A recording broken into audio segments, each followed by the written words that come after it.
Maria Jesus is sent thoi na ki ban si sang ka ong ta ni bang en sir siar thang e lai lung ron kwa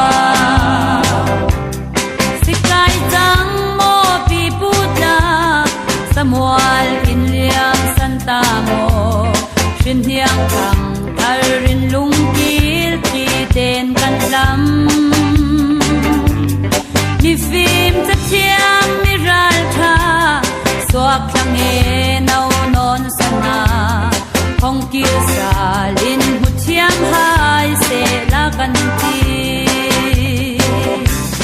swal ku rau mei thim jing ti yam tham lo dar bang kwa ye thim tu nei na kalvaria Jesus is sent thoi na ki ban si sang ka ong ta ni bang en sir siar thang e lai lung ro